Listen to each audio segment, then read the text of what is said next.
허환구의 라디오 오늘. 여러분 안녕하십니까, 허환구입니다. 트럼프 미국 대통령은 오늘 미국이 한국을 안보 등 여러 방면에서 도와주는데도 한국이 미국산 제품에 더 높은 관세를 부과하고 있다며 불공정하다고 주장했습니다. 트럼프 대통령은 의회 연설에서 셀 수 없이 많은 국가가 우리가 그들의 부과한 것보다 훨씬 높은 관세를 부과한다며 인도와 중국의 사례를 들더니 돌연 한국의 평균 관세가 미국보다 4배 높다고 주장했습니다. 대체 트럼프 대통령이 무슨 근거로 이런 주장을 한 걸까요? 한국과 미국은 FTA를 체결해 대부분 상품을 무관세로 교역하고 있습니다. 우리나라의 대미무역 흑자가 큰 건 사실인데요. 어쨌든 트럼프 대통령은 부적절하다고 보는 것 같습니다. 군사적 지원에 대해 언급한 것도 주목해 볼 부분인데요. 탄핵 국면에서 정상 외교의 부재를 겪고 있는 우리로서는 현 상황이 더욱 안타깝게만 느껴집니다. 안동문화방송 라디오 오늘 광고 듣고 시작합니다. 말이 돼? 원리금 보장에 만기 보유식 가상금리, 복리이자, 분리과세까지. 이게 말이? 됩니다. 그것도 5년 만에 됩니다. 개인 투자용 국채 5년물 출시. 연간 구매 한도 2억까지. 미래에셋증권에서 매월 자동 청약하세요. 원금손 실리, 투자 전 상품 설명 서민 여권 필독. 네, 3월 5일 수요일 라디오 오늘입니다. 1부 김필수의 차필 규정 함께하고요. 2부 이슈 오늘에서는 상주시 봉강면에 귀농 여성들의 공동체가 있습니다. 바로 상주 언니네 텃밭인데요. 봉강 공동체 김옥순 회장 연결해 보겠습니다. 이어서 배종찬의 리서치 오늘 함께하겠습니다. 라디오 오늘 많은 애청 바랍니다.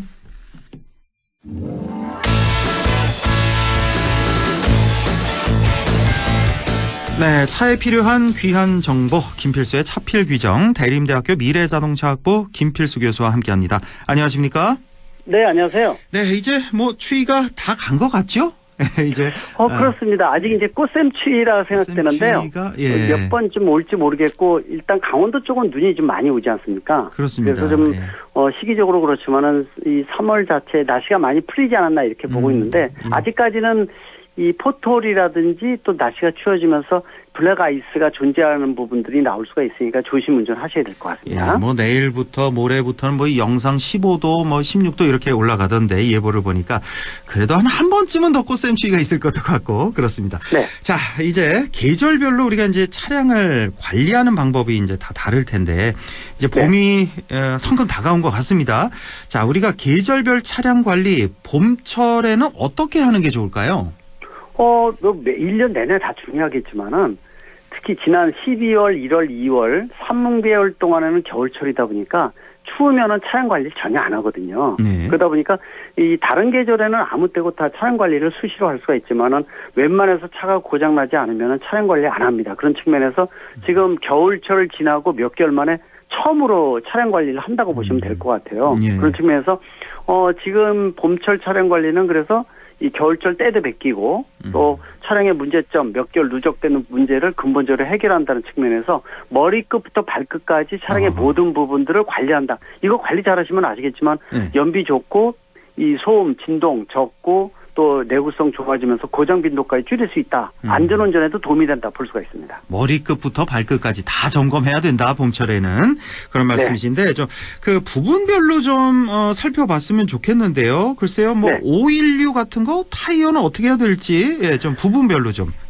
516는 다 보셔야 되겠지만은 엔진 오일, 그다음에 브레이크 오일이라든지 또 워셔액 보충 같은 거 기본적으로 하셔야 되고 겨울철에 또 이 와이퍼 고무 자체가 앞유리 닦을 때 이 유리 흔적이 남아 있다. 그러면은 굉장히 저렴하잖아요. 와이퍼 고무 바꿔주시는 거 이런 거 바꿔주셔야 될 것 같아요. 그래서 오일 종류들도 전체적으로 손을 보셔야 된다. 그리고 특히 제동 시스템 브레이크 쪽을 잘 보셔야 돼요. 브레이크요. 특히 타이어에 대한 부분들은 고속으로 움직일 때 사고가 생기면 바로 이 큰 문제가 되거든요. 예. 그래서 저속으로 움직일 때보다 고속으로 움직일 때 타이어 파열이라든지 문제가 커집니다. 예. 그래서 타이어에 대한 부분들은 소모품이라는 생각을 가지셔야 되는데 가격이 워낙 타이어 가격이 높지 않습니까?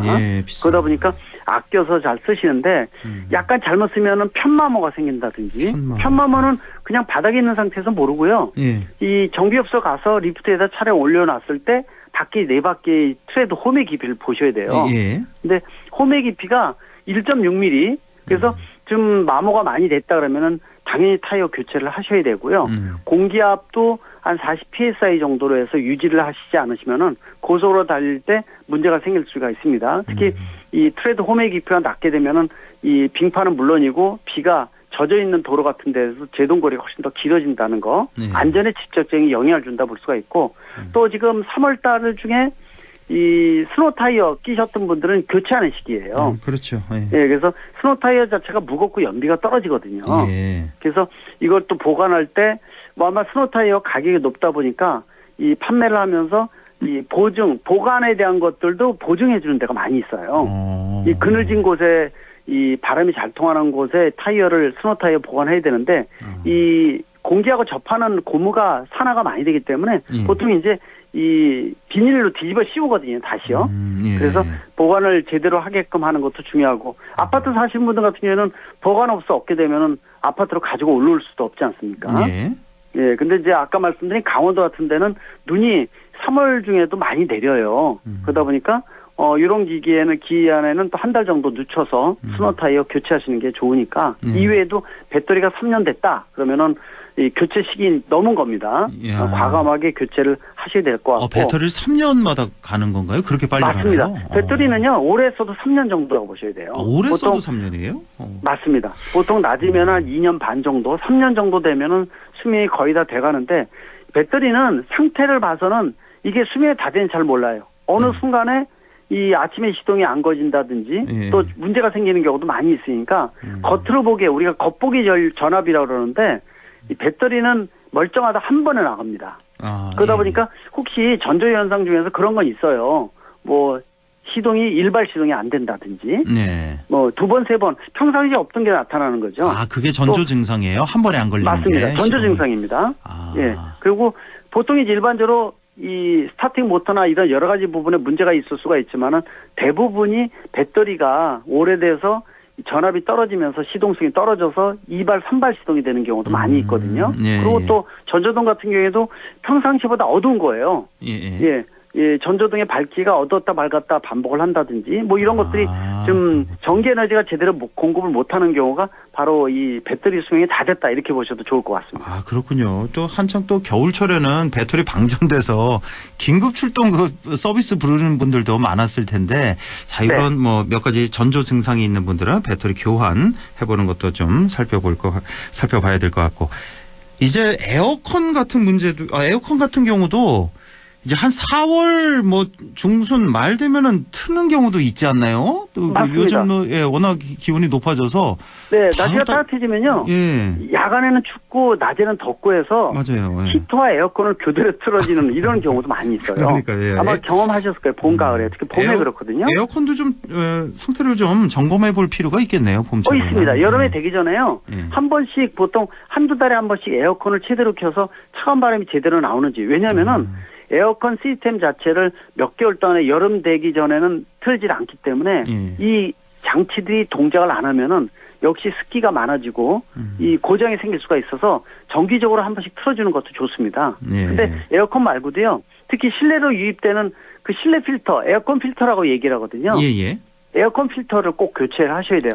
이 3, 4개월 동안의 겨울철에 이 안으로 유입되는 외부 순환 모드에서 외부 유입 모드에서 이 냄새가 난다든지 하게 되면은 에어컨 필터가 오염이 됐을 가능성이 높거든요. 그렇죠. 그래서 에어컨 필터 갈아주실 때 유입되는 공기의 그 입구 자체도 곰팡이가 쓸어 있는 경우도 있으니까 이거 갈아줄 때 정비업소에다 얘기를 하면은 입구 쪽에 이 곰팡이 제거 스프레이 같은 거 뿌려가지고요. 깔끔하게 해주는데 문제는요.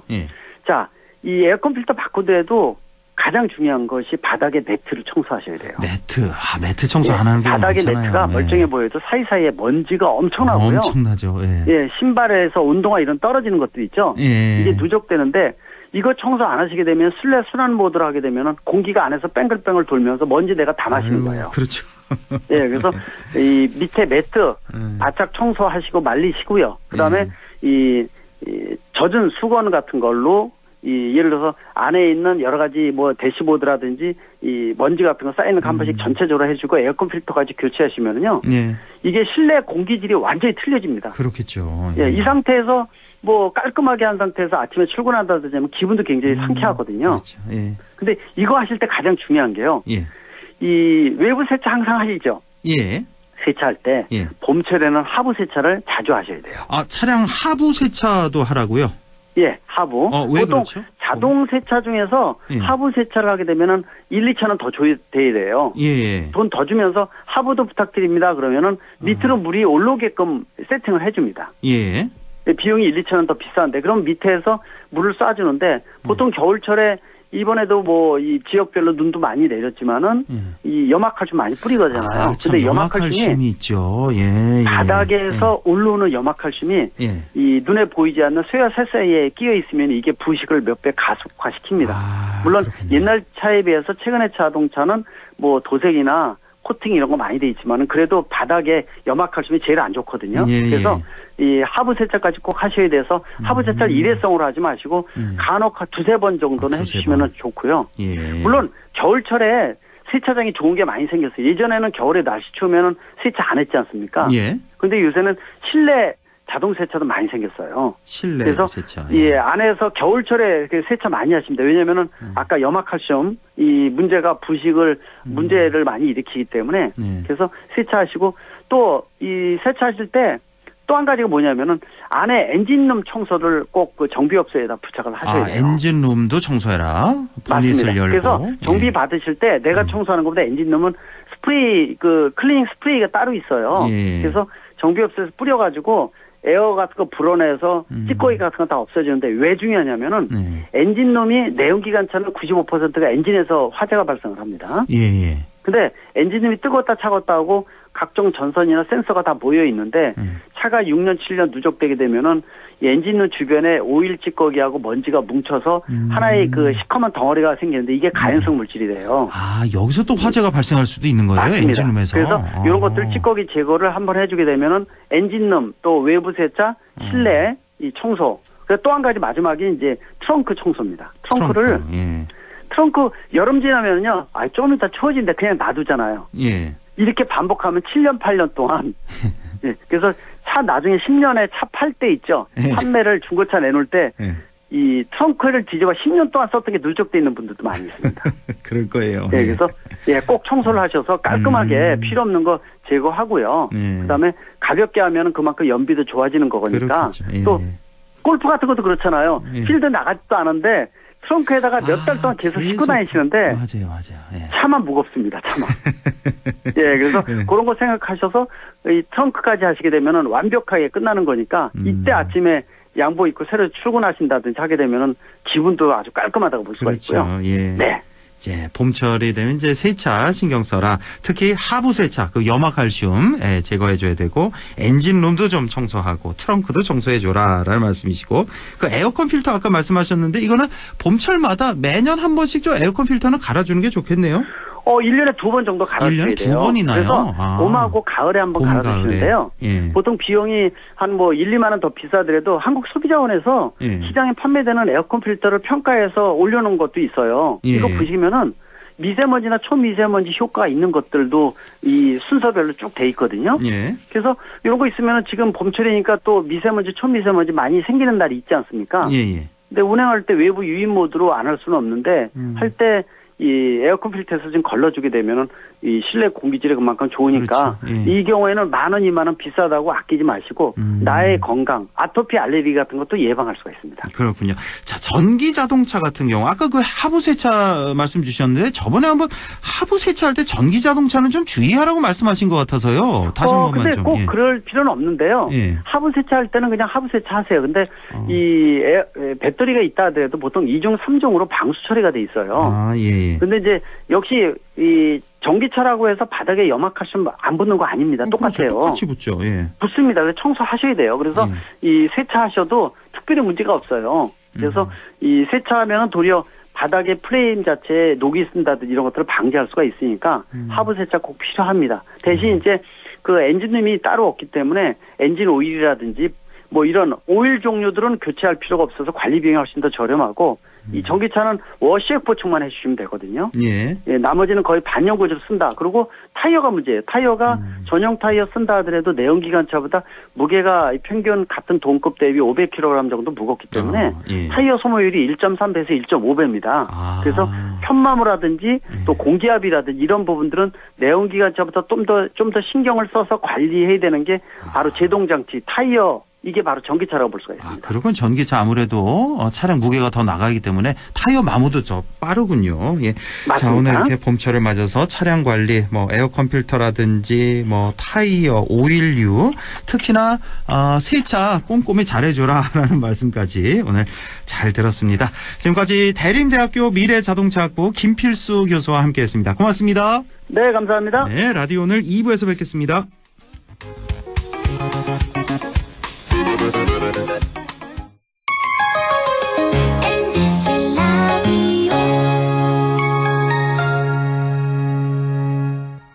LG가전을 저렴하게 득템할 스페셜 찬스 LG베스트샵 영주점 리뉴얼 오픈 1주년 기념 세일 아낌없는 할인에 사은품까지 역대급 혜택이 콸콸콸 오직 영주점에서만 3월 7일부터 27일까지 LG베스트샵 영주점. 말이 돼? 원리금 보장에 만기 보유식 가상금리, 복리이자, 분리과세까지. 이게 말이? 됩니다. 그것도 5년 만에 됩니다.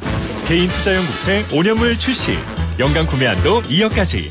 미래에셋증권에서 레어엘 자동 청약하세요. 원금손 실리, 투자 전 상품 설명 서민 여권 필독. 오늘도 안전하게 음주운전 예방수칙 알려드립니다. 첫 번째, 술자리가 예정된 경우 미리 귀가 방법을 정하고 차는 가져가지 않는 것이 안전합니다. 두 번째, 음주 후 자전거나 전동 킥보드를 이용하는 것도 음주운전 처벌 대상에 포함됩니다. 세 번째, 과음을 한 다음 날에는 대중교통을 이용해주세요.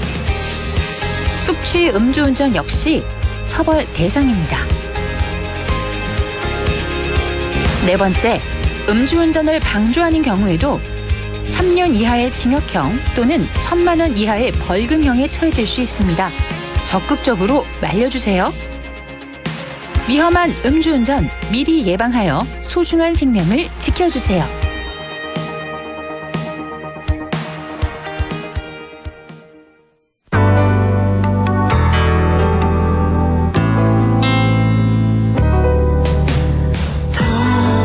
어렵던 날도 많았죠.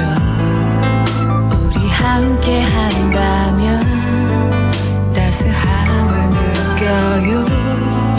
사랑이 있어요. 소중한 꿈을 이뤄봐요. 우리 함께 여기 있으니 감동과 사랑 있는 MBC 라디오 문화방송 100.1 MBC 라디오. 네, 6시 23분 37초 지나고 있네요. 이슈 오늘 시작합니다.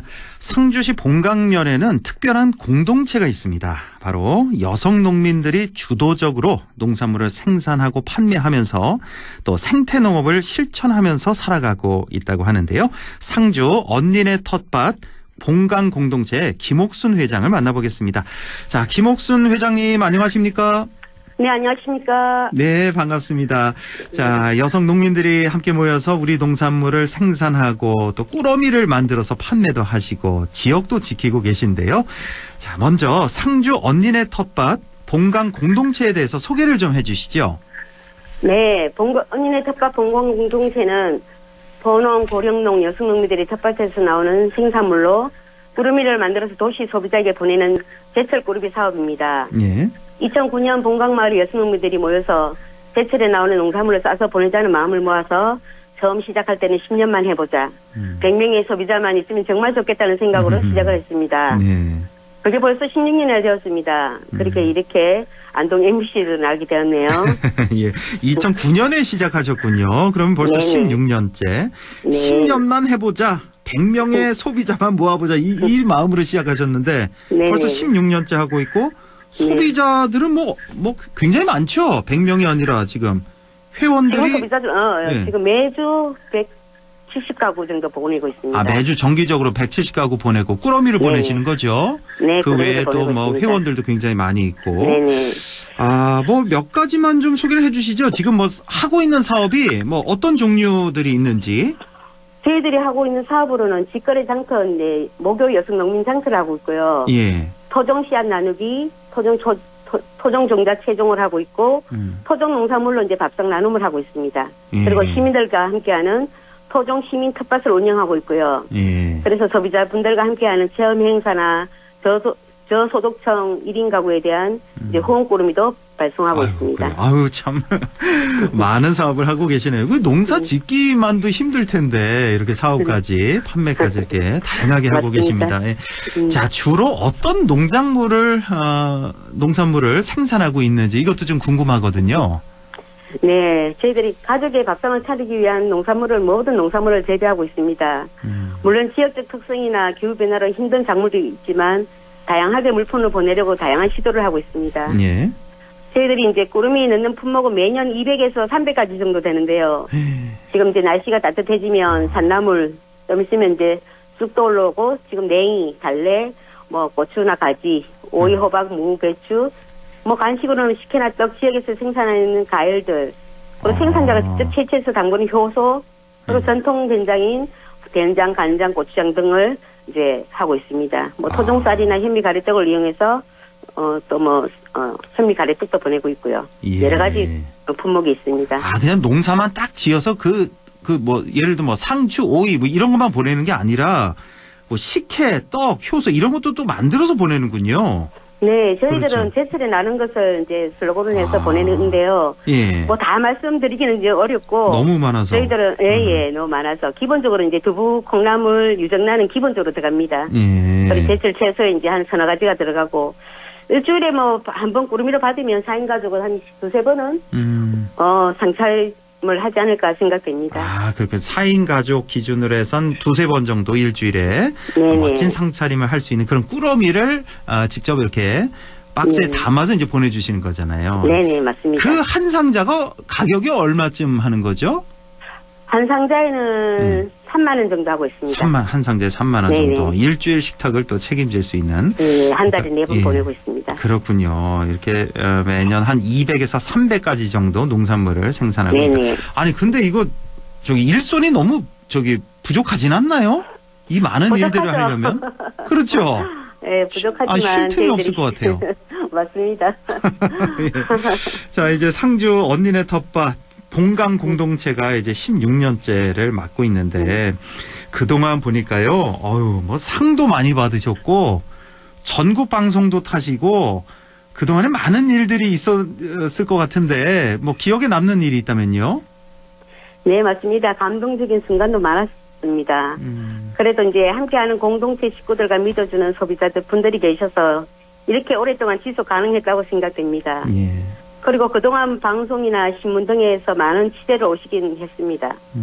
제일 크게 이제 반향이 있었던 것은 2019년에 다큐 3일에 소개되었는데요. 네. 그때는 진짜 홈페이지가 마비될 정도로 와. 많은 분들이 참여해 그 주셨습니다. 방송 보고 한꺼번에 주문을 해서 네네. 홈페이지가 그때 그 마비되었습니다. 물량 다 치지 못하셨을 것 같은데요? 한꺼번에 물려서? 한 200, 지금은 180가구 정도 보내는데 그때는 한 250가구 정도 보냈습니다. 아이고, 그래서 너무 힘들더라고요. 예. 그리고 또 직접 또 많은 분들이 또 봉강 공동체를 현장에 또 보러도 오시잖아요. 보러도 많이 오시고 지금 예. 봉강 공동체를 주제로 논문도 많이 쓰시고. 논문도? 그래서 예예. 그리고 CSA라고 공동체 지원 농업 관련해서 사례 연구도 많이 해주시고. 그리고 이제 공동체적으로 이제 관심이 있는 분들, 도시 청년들, 기농인들이 많이 방문합니다. 얼마 전에는 일본 NHK 방송에서 기후 변화에 대응하는 여성 농민들의 삶을 취재하러 오셨어요. 예. NHK에서도 네네. 취재하러 오고. 그냥 저희들은 이제 늘 살아가는 대로 이제 하는 뿐인데 이렇게 많은 분들이 우리 또 같이 동참해 주시고 관심을 가져주셔서 항상 감사하죠. 그게 또 보람이기도 하고 뿌듯합니다. 이거 뭐 워낙 바쁘시게 지내실 것 같아서 이렇게 막 취재 오고 그러면 좀 귀찮기도 하고 뭐 그러실 것도 같고. 좀 그럴 때도 있죠. 바쁜데 그렇죠. 농사일이나 농번기에는 정말 정신없이 지나가거든요. 그러니까요. 예. 예. 그동안에 뭐 상도 좀 받으셨죠? 뭐 대표적으로. 예. 2013년에 전국 지역 리더상이라고 조직 부문에서 대상을 수상했습니다. 예. 그래서 뭐 상금 200만 원도 받았습니다. 아이고 그렇군요. 그리고 2019년에는 아프가니스탄 여성부와 관련하여 공무원들이 15명 정도 본관공동체를 방문해서 이제 경험을 학습하고 갔습니다. 아프가니스탄 또 어떻게 알고 왔대요? 이거 상주까지. 입소문에서 이제 알고 온 것 같습니다. 예.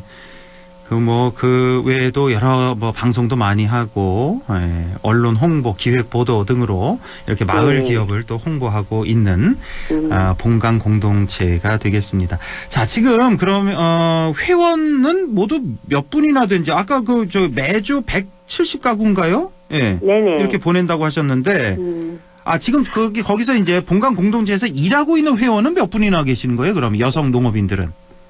저희 본관공동체에서는 15명이었었거든요. 15분. 15명인데 이제 연세가 많으셔서 지금 40대부터 88세까지 계십니다. 40대부터 88세까지요? 예. 제일 큰 언니가 88세인데 예. 두 분이 지난 총회 때 졸업을 하셨어요. 졸업하셨어요? 네, 졸업하시고 예. 새로운 기농인 두 분이 또 같이 참여해서 지금 현재 15명이 사업하고 있습니다. 15분이. 혹시 이 중에서는 외지에서 이렇게 귀농해 오신 분들도 많이 계시나요? 이 15분 가운데? 뭐 많다기보다는 귀농에서 이제 꾸러미를 통해서 정착하시는 분들도 이제 많이 계시고요. 저희 씨도 뭐 대구에 살다가 이제 남편의 고향인 이곳으로 오게 되었거든요. 예. 그리고 함께 이제 뭐 일하고 여성농민 활동도 하고 꾸러미도 같이 이제 공동체 활동을 하게 되니까 뭐 귀농하신 분들에게는 어쩌면 본관 공동체는 농촌에 정착할 수 있는 든든한 지원군이 아닐까 싶습니다. 그렇군요. 뭐 귀농을 생각하고 계시는 분이라면 본강으로 오셔도 좋을 것 같습니다. 예, 귀농 생각하시는 분들 상주의 본강으로 오시면 될 것 같네요. 아니 근데 이게 농산일이 워낙 좀 힘들잖아요, 회장님. 그래서 힘들죠. 지금 워낙 기후 변화도 있고 그래서 너무 힘들죠. 그러니까 남성의 어떤 힘도 좀 필요할 것 같은데 남편분들도 이렇게 같이 좀 일을 안 도와주시나요, 혹시? 저희들은 여성 농민들만 구성되어 있고요. 남편분들이 만약에 들어온다면 준회원으로 받고 있습니다. 준회원으로 네, 받고. 준회원밖에 안 됩니다. 그렇군요. 예. 네. 여성 농업인들 15분이 지금 똘똘 뭉쳐서 지금 일을 이렇게 하고 계십니다. 자, 본강 공동체 생산물을 소비하는 분들 이제 주로 아까 보니까 뭐 도시 소비자들이라고 소개를 해드렸는데 이거 이제 회원제로 운영이 되고 있다. 소비자 회원은 어느 정도나 됩니까? 매주 170명 정도 이제 소비자들이 꾸러미를 보내고 있습니다. 매주. 소비자들이 이제 격주로 받기도 하고, 꾸러미 종류로는 이제 제철 꾸러미가 있고, 1인 꾸러미가 있고, 채식 꾸러미, 요리 뚝딱 꾸러미라고 있습니다. 네. 그리고 이제 홈페이지 들어가 보시면, 언니 텃밭을 치시면, 여러 가지 이제, 전국에 있는 농산물이 있거든요. 과일에서부터 공유, 장류까지 다 있습니다. 거기서 이제 주문하시는 분들도 계시고요. 그리고 지금 본강 공동체 회원으로 등록된 분들은 한 2,300여 명 정도 됩니다. 그렇군요.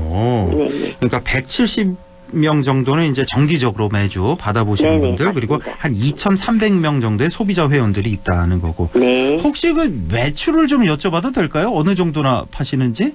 한 달에 그런 거 집계 좀 해보셨습니까? 매출? 집계는 네. 말씀하시긴 좀 그렇고요. 여기서. 네. 어쨌든 이게 매출이 좀 매년 증가하는 추세인가요? 그렇죠? 매출이 지금 코로나 이후에 코로나 때 좀 많이 매출이 늘었고요. 코로나 때 늘었고. 지금 또 시중 물가가 워낙 좀 비쌀 때 지금 가격이 좀 오르고 있는 농산물이 이제 안 될 때는 특히 더 꾸러미를 찾고 있습니다. 그렇군요. 그런 게 또 있군요. 예.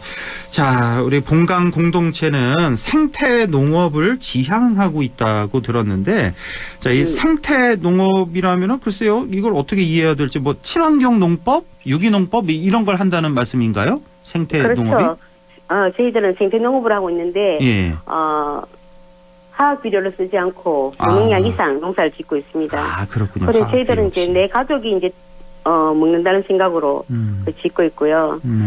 자급자족하기 위해서 이제 텃밭을 만들어서 이제 모든 걸 심습니다. 이른 아침에 이제 이른 봄에 감자를 심고 뭐 초여름에도 감자를 삶아내고 볶아 먹고 뭐 된장에 국에도 넣겠죠. 그렇게 텃밭에 농사 지을 때 제 가족이 먹는다는 생각으로 건강하게 키우고 있습니다. 예. 뭐 그러니까 뭐 제 가족이 먹으니까 몸에 안 좋은 건 안 넣겠죠. 당연하죠. 예. 그리고 제가 살당이 나쁜 것을 넣지 않겠죠. 그러니까 좋은 것만 넣고 내 아이가 먹을 거, 내 가족이 먹을 거라 생각하고 건강하게 안심하고 먹을 수 있도록 건강하게 키우고 있습니다. 네, 내가 먹을 거. 소비자들도 제 가족이니까 그렇게 생각하고 당연하죠. 있습니다. 예, 예, 내 가족이 먹는다, 내 아이가 먹는다는 생각으로 네, 맞습니다. 화학 비료 이런 거 안 쓰고 생태 농업, 친환경 농업을 하고 있다 이런 말씀이시고. 그리고 또 본강 공동체에서는 토종 씨앗 지키기 활동도 하고 계시다고 들었는데 이건 뭐 어떤 활동을 의미하는 겁니까? 다양한 종자가 이제 있어야 기후 변화에 대응이 가능합니다. 지금 우리가 이제 종자에서 구입하는 씨앗은 틀에서 찍어내는 것처럼 똑같은 모양이고 그 다음 해에 심으면 똑같이 나진 않습니다. 또 안 나는 것도 있고요. 근데 저희들은 이제 토종 농사를 짓는 이유는 옛날 어른들은 토종 종자를 정말 지키기 위해서 밥은 굶어도 종자를 빼고 주무시기도 했었잖아요. 그래서 그만큼 씨앗은 중요하고 이제 이 사라져가는 토종 씨앗을 저희들이 이제 지키고 또 최종해서 또 시민들한테 보급하고 그렇게 하고 있습니다. 뭐 지금은 뭐 의미가 있냐 없냐를 떠나서 저희는 지금 기후 위기 시대에 지금은 반드시 필요한 사업이라고 생각하고 그렇습니다. 토종 씨앗 반드시 지켜내겠다는 말씀이시고 네. 상주 언니네 텃밭 본강 공동체가 이제 오래 발전하면서 지속하는 그러면서 이제 우리 지역 지킴이로서의 역할을 해줬으면 좋겠습니다. 자, 끝으로 바라는 점이 있다면 한 말씀 해주시죠.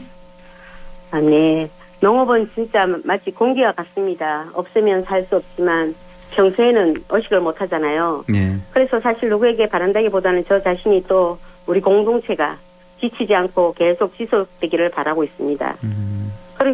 그리고 그렇게 지속하다 보면 이제 누군가에는 희망이 되지 않을까 싶어서 저도 저 자신에게 용기를 내라고 말하고 싶습니다. 정말 농사 힘들거든요. 예, 그럼요. 예, 알겠습니다. 오늘 이 방송 들으시면서 우리도 한번 주문해서 먹어볼까 하는 분들 많이 계실 텐데 인터넷에 그냥 언니네 텃밭 치면 되는 거죠? 네, 홈페이지 들어가서 홈페이지에 들어가서 언니네 텃밭 치시면 됩니다. 네, 언니네 텃밭 들어가시면 또 홈페이지도 잘 꾸며 놓으셨겠죠? 거기서 이제 직접 주문하시면 될 것 같습니다. 예. 네. 알겠습니다. 오늘 귀한 말씀 잘 들었습니다. 상주 언니네 텃밭 본강 공동체 김옥순 회장과 함께했습니다. 고맙습니다. 감사합니다. 라디오 오늘에서는 청취자 여러분의 참여를 기다리고 있습니다. 우리 지역에서 발생한 사건 사고 소식이나 함께 토론하고 싶은 내용을 안동 MBC 홈페이지 라디오 오늘 게시판에 올려주시기 바랍니다. 전화와 문자 참여도 하실 수 있습니다. 전화는 851국에 7191번, 문자는 샵 0913번으로 보내주시면 됩니다. 문자는 단문 50원, 장문 100원의 정보 이용료가 있습니다. 여러분의 많은 참여 바랍니다.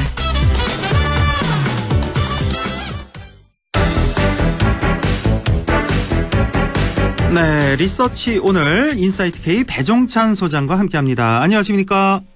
안녕하십니까, 배종찬입니다. 예, 최근 발표된 정당 지지율 추세부터 볼까요?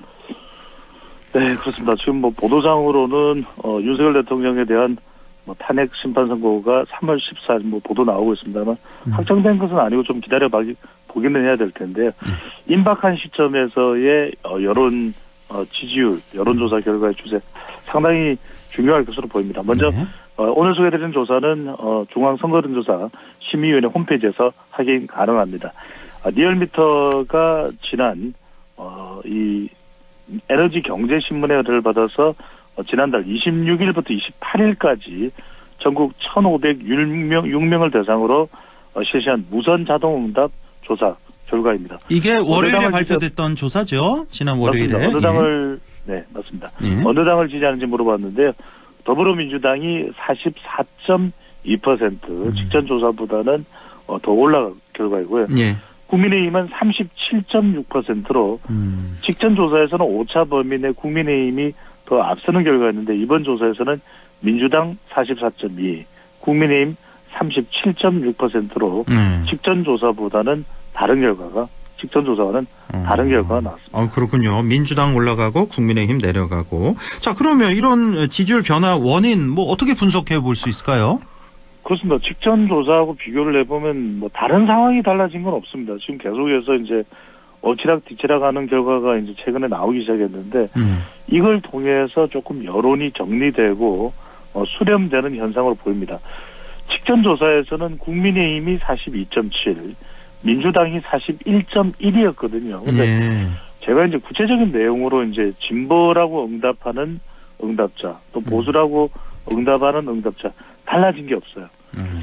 근데 결국은 중도층 차이입니다. 중도층에서 대략 이번 조사에 스스로 중도라고 응답한 비율이 한 46% 정도 되는데 여기에서 차이가 납니다. 여기에서 민주당과 국민의힘이 한 15%가량 차이가 나거든요.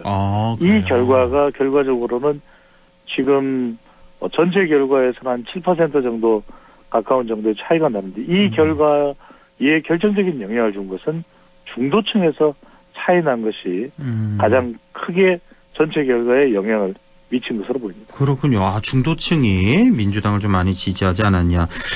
저는 이걸 보면서 최근에 왜 극우 집회 있잖아요.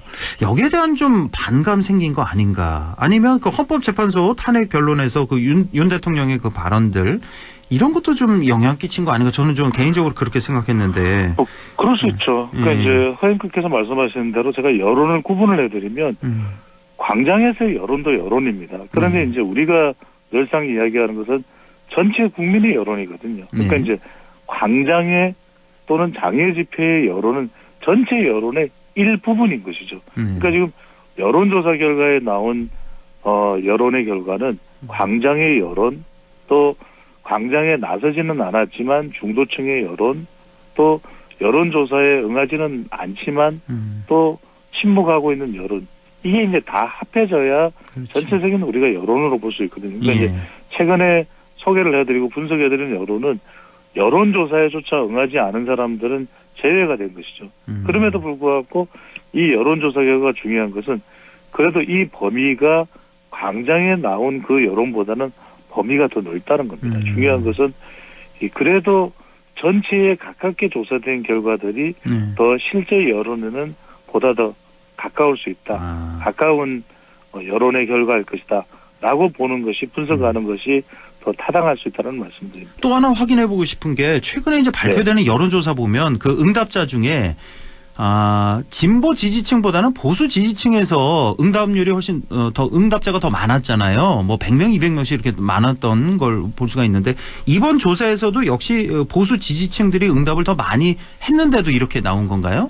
많기는 합니다. 그런데 또 특이한 현상 중에 하나는 한 달여 전만 하더라도 뚜렷하게 이제 중도라고 이야기하는 경우보다는 보수면 보수다, 진보면 진보다라고 응답하는 비율이 더 높았어요. 그런데 최근에 한 2, 3주 사이에 또는 1, 2주 사이에 뚜렷하게 나타나는 현상은 오히려 나는 이쪽이다 저쪽이다, 진보다 보수다라고 이야기하는 분들보다는 중도라고 이야기하시는 분들이 많아요. 그러니까 정확하게 우리가 여론을 좀 확인해 볼 필요가 있는 것이 오히려 이념적으로 이쪽이다 저쪽이다 하기보다는 우리 국민들은 그냥 하도 이게 진영 간으로 이제 갈라치기가 되니까 오히려 여론조사할 때도 정치적으로는 어떤 성향입니까? 이렇게 물어보면 그냥 저는 중도예요. 이렇게 응답을 하고 오히려 개별 질문에 대해서는 그러면 정권 연장이에요? 정권 교체예요? 탄핵 찬성이에요? 탄핵 반대예요? 여기에 대해서는 더 뚜렷하게 자기 의사를 표명하는 결과로 나타나고 있습니다. 그렇군요. 자, 그럼 말씀 나오신 김에 정권 교체, 정권 유지인지 여기에 대한 조사 결과도 있죠? 그렇죠. 이게 참 중요한 결과인데 이번 조사 결과를 소개해드리고 이제 전체 추세를 보는 게 중요합니다. 이번에 나온 차기 집권 세력의 구도입니다. 선거 구도. 만약에 이제 선거를 하게 된다면 야권에 의한 정권 교체 55.1%, 집권 여당의 정권 연장 39%로 나타나서 약 15%포인트 가량 그러네요. 야권에 의한 정권 교체가 더 높게 나타나는데 중요한 것은 제가 이제 계속해서 말씀드리는 것이 결과적으로는 중도의 의견이 중요하다 이런 말씀을 드리고 있거든요. 중도층에서는 정권 연장 33.6, 정권 교체 60.6입니다. 아이고, 그렇습니까? 그러니까 중도에서는 더 격차가 난다는 것이고 추세를 보는 게 참 중요한데 허한구님께서도 이제 그런 말씀을 하시고 저도 이제 계속 분석을 저는 뭐 데이터 분석하는 사람이니까 이게 이제 12월 달에 이 4주째에 실시됐던 조사 결과를 보면 그때는 비상계엄 선포 또 이제 탄핵 소추안이 가결된 직후라서 정권 교체가 압도적이었어요. 60.4. 그렇겠죠. 그리고 예. 정권 교체가 32.4. 거의 뭐 두 배 가량이 정권 교체가 많죠. 이때가 제일 높았을 때예요. 그런데 이게 뒤집어지는 순간이 발생합니다. 그때가 언제냐면 1월 셋째 주. 그러니까 1월 셋째 주부터 2월 한 첫째 주 정도가 보수층이 가장 많이 결집하던 시기로 보시면 될 것 같아요. 그때 유 대통령이 이제 체포되고 그럴 시기죠, 그렇습니다. 그러니까. 예. 그 시기입니다. 이때가 정권 연장이 48.6, 정권 교체가 46.2였거든요. 더 높았군요, 연장이. 그렇죠. 그리고 지난주 조사도 정권 연장이 45.3, 그 다음에 정권 교체가 49니까 이건 큰 차이가 안 나요. 근데 이번 조사를 보면은 정권 교체가 55.1, 또 정권 연장이 39%로 벌어지는 겁니다. 그러니까 이 결국 벌어지는 현상은 보수층이 결집 안 한 게 아닙니다. 보수층은 결집할 대로 결집을 했어요. 왜?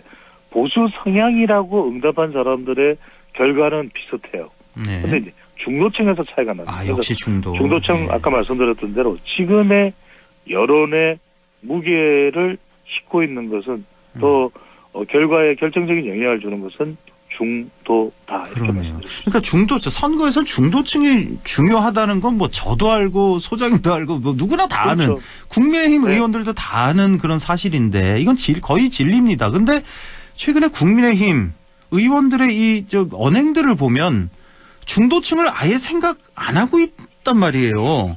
이걸 어떻게 생각해야 되는지 이번에 이제 조기 대선은 아예 뭐 포기를 한 건지 저는 도대체 이해가 안 가서 그러거든요. 이제 중도층을 포기해야 했겠습니까? 포기할 리는 없는 것이고요. 또 첫 번째는 그렇고 두 번째는 프랭크 말씀대로 만약에 조기 대선이 있다면 대선은 포기하겠습니까?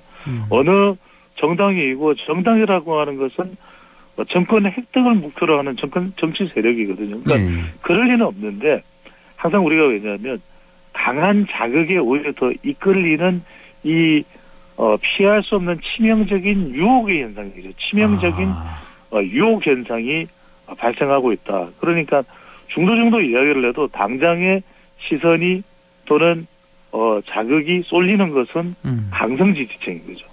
그러다 보니까 그것을 탈피하지를 못하는 거죠. 계속해서 우리 데이터 분석 시간에 제가 이제 제가 중도라고 이야기했던 시점은 5주 전입니다. 그러면 그때부터 중도 획득 전략, 중도 흡수 전략을 했더라면 훨씬 더 효과적인 것이거든요. 그러니까 이제 항상 우리가 정치권에 지적을 하고 또 따끔하게 이제 비판을 하는 이유는 닥쳤던 게 지붕 쳐다보는 격, 또는 차 떠나고 난 뒤에 손 흔드는 격, 또 소 잃고 외양간 꽂히는 격, 이게 돼서는 안 되는 것이죠. 그렇군요. 예. 자, 차기 대선 후보 다자 대결, 양자 대결 이것도 결과 발표가 됐는데 아마 많은 분들 보셨을 텐데 이재명 대표 많이 앞서가고 양자 대결 같은 경우도 50대 30, 50대 20 이 정도 분포인 것 같은데 제가 좀 여쭤보고 싶은 거는 소장님께 자, 지금 국민의힘 후보 과연 누가 될 것인가요? 김문수 장관 같은 경우가 저는 사실 이거 몇 주 정도 가겠지 했거든요. 처음에 앞서 1등 할 때. 근데 지금 벌써 한 달, 두 달째 계속 되고 있는데 1등, 여권 1등이. 최종 김문수 후보가 정말 후보가 될지 아니면 또 다른 누가 될지 우리 소장님은 지금 어떻게 예상하고 계십니까? 지금으로서는 우리가 단언할 수는 없죠. 하지만 지금 시점에서 내일 당장 투표일이라 그러면 국민의힘에서는 김문수 장관이 제일 유력해요. 현재는 그렇죠. 그러니까 허영크께서 말씀하셨던 대로 결국 정치는 현실이거든요. 그러니까 지금 현실적으로 가장 국민의힘에서 힘이 실려 있는 후보, 가장 지지층들을 견인하는 후보, 그건 김문수 장관이 맞아요. 왜냐하면 우리가 이제 그 이전에 김문수 장관이 어땠다는 건 지금 결국 지지층을 결집할 수 있는 것은 세 가지 이 요인이 필요하거든요. 첫 번째로는 얼마나 윤석열 대통령과 또 이 지금 이 강성 지지층들의 이것이 적극 지지층이니까요. 적극 지지층들과 밀착이 돼 있느냐. 김문수 장관이 제일 밀착돼 있습니다. 왜냐하면 이 리얼미터가 발표한 같은 조사 결과입니다. 이 양자 대결에서 이 이재명 대표는 거의 똑같은 정도의 양자 대결에서 지지율이 나오는데 국민의힘 중에서 30%대가 단 한 명밖에 없어요. 그 사람이 김문수 장관입니다. 31.6. 그런데 현재는 그런데 지금 뭐냐면 이제 국민의힘 입장에서 생각해 보면 김문수 장관이 만약 후보가 된다. 중도 확장성이 다른 후보에 비해서는 확실히 떨어지는 거 우리가 다 알잖아요. 아까 그 중도층의 민심 중요하다고 강조를 하셨는데 이렇게 되면은 백전백패 되는 거 아닙니까? 뭐 강성 지지층의 지지를 많이 받는다고 해서 이 대권을 잡기는 게 힘든 거잖아요. 단언할 수는 없는데 지금 뭐 행크께서 말씀하시는 것에 이제 일리가 있는 부분은 어떤 후보가 됐을 때 김문수 후보가 고용부 장관이 고용노동부 장관이 그러면 국민의힘 조기 대선에서 경우 후보가 됐을 때 국민의힘 지지층 전체를 아우를 수 있냐 바로 이 질문이신 거잖아요. 그러니까 이게 고민인데 그러면 김문수 장관이 다 견인하지 못하는 통합하지 못하는 그 지지층을 오세훈 시장인들, 홍준표 시장인들, 한동훈 전 대표인들 그럼 딱히 통합할 수 있냐? 그건 아니거든요. 그러면은 선거라는 것은 강한 것이 옳은 것을 이기는 거죠. 누군 이렇게 이야기할 수 있겠죠. 확장성에서 보면 오 시장이 한동훈 전 대표가 더 나은 거 아닐까요? 물론 그럴 수 있습니다. 그러니까 이제 그 점은 우리가 좀 지켜봐야 되는 부분. 그래서 제가 단언을 내리지 못하고 좀 이렇게 주춤하면서 말씀을 드린 이유는 3월 14일경 이거는 어디까지 지금 보도되고 있는 시점입니다. 대통령의 선고 또 3월 26일 이건 확정된 선고 일자입니다. 이재명 대표. 그 이후에 과연 양자 대결에서는 그건 뭐 우리가 더 이상 물어볼 필요도 없는 거죠. 왜냐하면 그때는 뚜렷하게 분명하게 누구다라는 것이 차이가 날 수밖에 없거든요. 근데 이제 지금 시점에서 물어본다면 또 답해야 된다면 김문수 장관일 수밖에 없는 것이고 확장성을 가정해서 물어본다면 수도권의 현직 시장을 4선째 하고 있는 오 시장의 확장성 무시할 수 없겠죠. 근데 그 외에 홍준표 시장이 과연 김문수 또는 오세훈 시장을 뛰어넘을 수 있을지 한동훈 전 대표의 출판 이후에 국민이 우선입니다가 지지율이 우선입니다가 될지 이 부분은 결국 27일, 28일 또는 29일 정도 시점에 조사되는 결과를 봐야 될 것. 그때는 굉장히 분명할 겁니다. 그때 그 결과를 가지고서는 분명히 리얼미터가 됐든 어딘가는 할 텐데 그 다음 주 우리 시간에 수요일 날짜에 황교안께서 물어보신다면 저는 이제 조사 결과를 가지고 이 사람이 현재 가장 유력 후보입니다. 알겠습니다. 라고 말씀드릴 수 있겠죠. 자, 시간이 1분밖에 안 남아서 가벼운 질문 좀 드릴게요. 그러니까 박근혜 전 대통령 찾아간 국민의힘 지도부 그 모습 보셨잖아요. 그중에 이제 권성동 원내대표가 있어서 다 아실 텐데 권성동 원내대표가 이제 탄핵 소추할 때 그 단장이면서 뭐 울면서 탄핵해달라. 그 모습을 어떻게 보셨어요? 그 두 분의 만남을. 박 전 대통령과 권성동. 역사적인 아이러니죠. 8년 전에 자신을 탄핵 소추에 주도했던 권성동 원내대표와의 참 만남이지 않습니까? 그런데 뭐 권성동 원내대표든 박근혜 전 대통령 지금 8년 전을 생각할 겨를이 없는 거죠. 지금 당장 보수가 무너지게 되면은 박근혜 대통령도 그때 무너졌던 연장선상에서 지금 또 탄핵 국면이 이어지는 것에 대한 또 책임과 부담으로부터 자유롭지가 않은 거예요. 또 권성동 원내대표는 지도부가 다 가는데 본인은 8년 전 좀 걸걸어운데 어떻게 갑니까? 이러면 또 권성동 원내대표로서는 얼굴이 안 서는 것이거든요. 그러니까 이번 만남을 보면서 참 역사는 직구따라고 봐야 되겠죠. 지금은 오히려 그 문제보다는 두 사람에게는 보수가 더 중요해 보인다라고 봐야 되겠습니다. 알겠습니다. 배종찬 소장이었습니다. 고맙습니다. 감사합니다.